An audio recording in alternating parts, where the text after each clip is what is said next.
Listen to this sound. This isn't the noise of an ordinary factory. It's the heartbeat of an icon in the making. Let me ask you a question. If we turned the clock back more than a century, would you recognize the Statue of Liberty in the heart of Paris? Through the lens of AI painstakingly reconstructed, history is no longer just faded pages or silent reels of film. Right beside these Parisian craftsmen, I want you to look closely at the surface of the statue. It bears countless tiny dents left by hand-hammered blows, fingerprints of an entire generation of French artisans. I lead you inside the statue's chest to listen to a secret. Do you hear the faint clicks of metal expanding and contracting? That is how the lady breathes, enduring the fury of ocean storms. A perfect Union romantic sculpture, enveloping masterful mechanical engineering.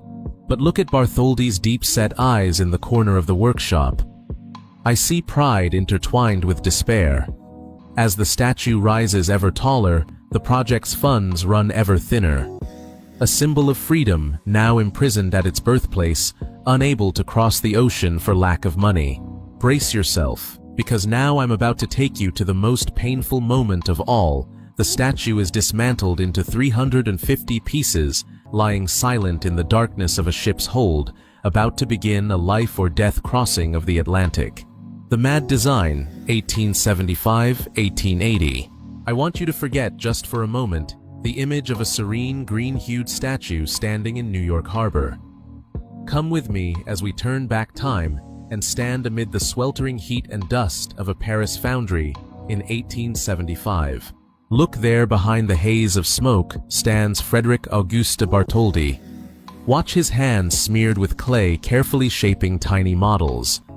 It's hard to believe that from these lifeless lumps of earth, one of humanity's greatest symbols is about to rise.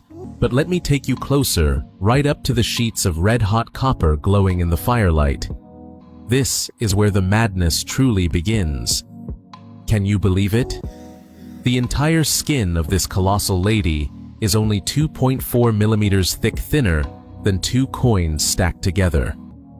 In this 4K reconstruction, every tiny dent and ripple is visible. They are the marks of the repoussé technique artisans striking tens of thousands of hammer blows, using nothing but human strength to press fragile copper sheets into rigid wooden molds. The hammering echoes through the workshop, and it is not merely the sound of labor. It is the pulse of absolute perseverance, the moment when cold metal is given a soul. And now lift your gaze with me. Look beyond the gleaming copper skin, and you'll discover an overwhelming labyrinth of steel. This is the great skeletal framework designed by Gustave Eiffel, the man who just a few years later would astonish the world with a tower bearing his name. Eiffel did not build a rigid mass of steel. Do you see those flexible joints, the beams precisely calculated so the statue can breathe, swaying gently with every gust of wind? It was a truly mad engineering challenge. How could a structure nearly 50 meters tall withstand the power of the ocean? If San Francisco in 1906 fell when the ground itself betrayed it, then here in the City of Light, humanity was using steel and copper to defy the sky. I place you here to witness a historic moment when romantic art merges with masterful engineering, giving birth to a form that can bend before the storm, yet is never brought down. But those fragile sheets of copper could not remain hidden in the shadows of the foundry forever. The time had come for scattered fragments to rise as one, so the world could finally behold the stature of a goddess. Step with me out of the forge's smoke and into a surreal sight. The lady begins to claim the sky of Paris. The colossal pieces, 1881-1884. Everything around me now feels surreal. Right here in the heart of Paris in 1881, do you see it? Amid the elegant historic streets of France, a colossal copper face has risen, towering and silent, like a god newly descended to earth. As I stand at her feet and look up, those eyes, each nearly a meter long, are not gazing at us, but toward a distant horizon. A calm, timeless stare that seems to pierce through centuries. The people of Paris were so astonished that they were willing to spend their very last francs just for the chance to climb inside that colossal head while it was still taking shape. You see it now through the lens of AI. We become dwarfs, wandering beneath the feet of a blazing red giant. This is no longer art. This is a wonder-daring reality itself. But come deeper inside these scaffolds with me, where the rhythm of hammer blows has begun to fade, replaced by anxious sighs. This is where the project's quiet tragedy starts to reveal itself. A cruel paradox had taken shape. France would build the statue, America the pedestal, but the fragile thread binding the two was slowly beginning to unravel. By 1884, the statue stood complete and radiant in Paris. Yet across the ocean, the pedestal remained nothing more than a dusty, empty plot, its construction stalled by a lack of funds. When I look into Bartholdi's eyes at this moment, I can feel the worry tightening around his heart. The lady was forced to wait in Paris for years on end, while her creator endured the growing anxiety of delay. A question hangs in the air, one that both he and I cannot escape. Will this greatest gift in human history ever find its harbor, or will it remain forever, a glorious ruin, abandoned at the very place where it was born? But patience, even patience born of devotion, has its limits. When the last sparks of financial hope finally began to flicker, raised from the spare coins of ordinary Americans, the lady seemed to understand that the time had come. She would have to abandon her complete form to seek her destiny. Prepare yourself, because now I will lead you away from the safety of solid ground and into a journey where the line between glory and catastrophe is no wider than a single raging wave. The transatlantic journey, 1885-1886. To reach freedom, the lady had to accept being taken apart.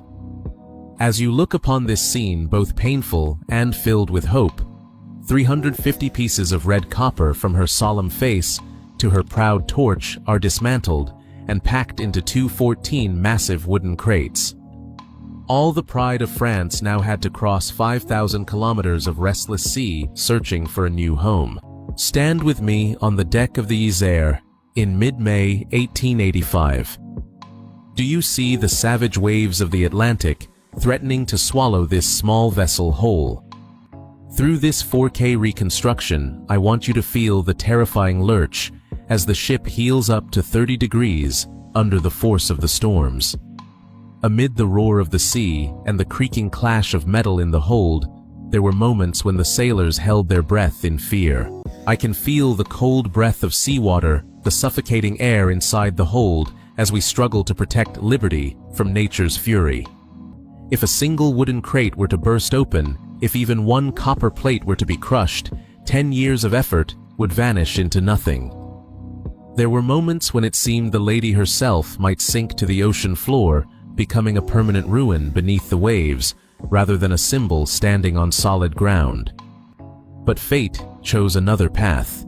June 1885. The fog begins to lift, and New York emerges like a dream. I guide you across the harbor's surface to witness a reception bordering on madness, a spectacle history had never seen before. 200,000 people line the shores, packed shoulder to shoulder. From the wealthy elite to impoverished immigrants, all eyes are fixed on the Isère. Ship horns scream louder than the waves, flags flood the sky in brilliant color beneath the sun. This is a sea of humanity, roaring with belief, with hope, with the longing for a new life. But look closely through the cracks of those wooden crates. Even in the midst of this overwhelming celebration, the lady still cannot stand. She lies silent in the darkness of her cargo, imprisoned by the unfinished stone pedestal below. The symbol of liberty had arrived, but she was forced to wait. For nearly another full year, she lay in silence on Bedloe's Island, enduring the bone-chilling cold of a New York winter, waiting for the final coins to be gathered from the American people. Here is a harsh truth I want you to remember. Even a goddess must pass through her darkest hours before she can truly light the world. The lady's patience was finally rewarded with the faith of an entire nation. when the pedestal was no longer an empty patch of ground, but a solid foundation at last, a 10-year journey from Paris reached its end. And now I will take you back to October 28, 1886, the day the entire world held its breath, waiting to see the true face of an icon. The Call of Liberty, October 28, 1886. October 28, 1886. New York is shrouded in thick fog and a steady drizzle, yet nothing can extinguish the heat on Bedloe's Island. Stand here on the pedestal with me.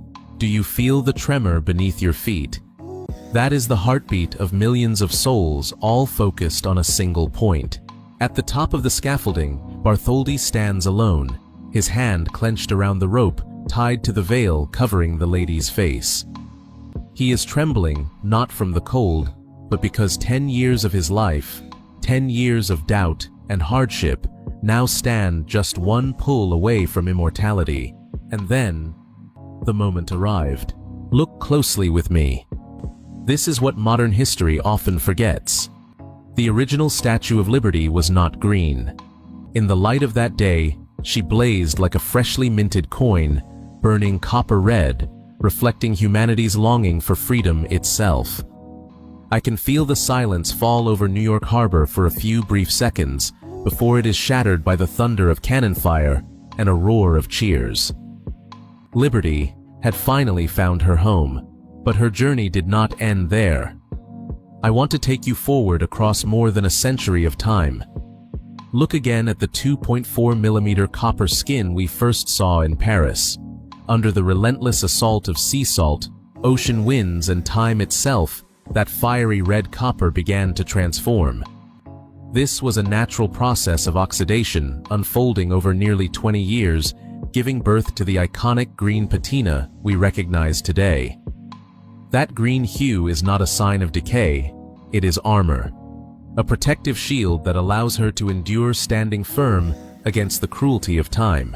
Standing here, viewing the lady through the eyes of a traveler in time, I realize this freedom is never given easily.